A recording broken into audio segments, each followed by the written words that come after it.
So the other problems were exponential problems. We could tell because the variable were in the exponents and we had to get them out. Now we want to solve logarithmic equations, but remember there are restricted domains in logarithms. So we have to be careful. We might come up with some extra answers. They're called extraneous solutions that don't work. If we can get it down to one logarithm, we can use the swirly-do definition to solve. In A, remember there's an understood base of e. So using the definition, e to the power of 4 equals x. We are done. This is the exact answer. If we want the approximate answer, we can put it in our calculator and we get x is approximately 54.598. Part B, same thing. We have a single logarithm, so we can use the swirly-do definition. X squared equals 64, which means we have to take the square root of both sides. We get x equals technically plus or minus the square root of 64, but remember x is our base. Square root plus or minus the square root, but our base cannot be negative. So our only solution is x equals 8. And that makes sense. 8 squared gives us 64. Again, single logarithm. We can once again use the definition and rewrite it. 3 squared equals 4x minus 7.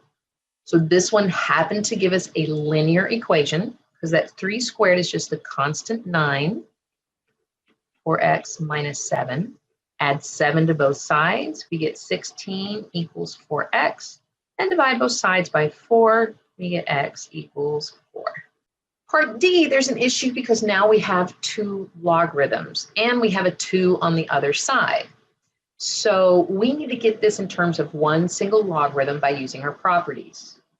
Logarithms represent exponents. When do we add exponents? When we multiply.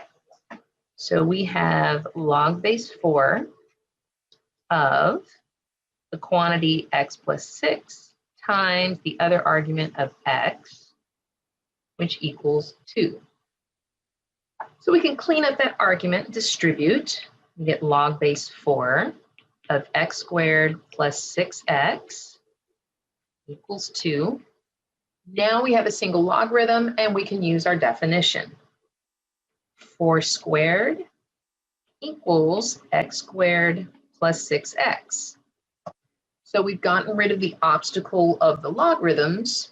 Now we have a quadratic. The 16 equals x squared plus 6x. So remember with a quadratic, we set it equal to 0. We get 0 equals x squared plus 6x minus 16. And see if we can factor it. 8 and 2 look like they would work.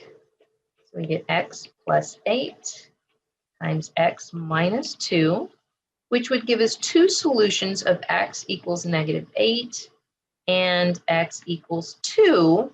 The problem is, where was that x? It only needs to make part of the equation undefined to make the entire equation undefined.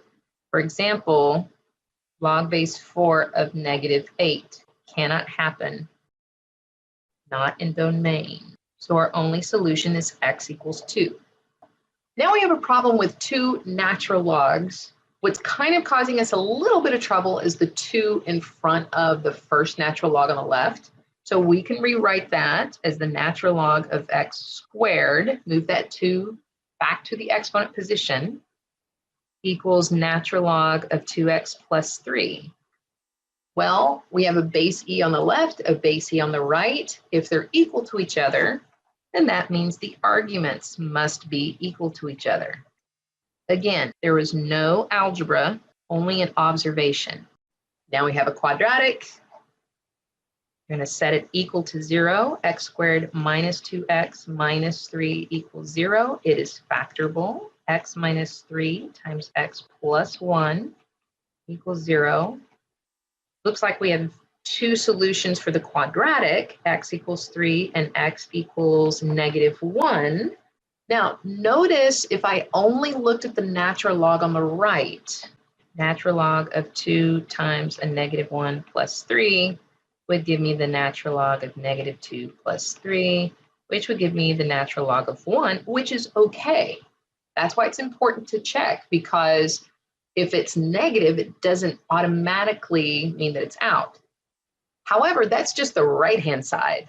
The left-hand side was originally 2 natural log of x. This guy doesn't work. So again, not in the domain.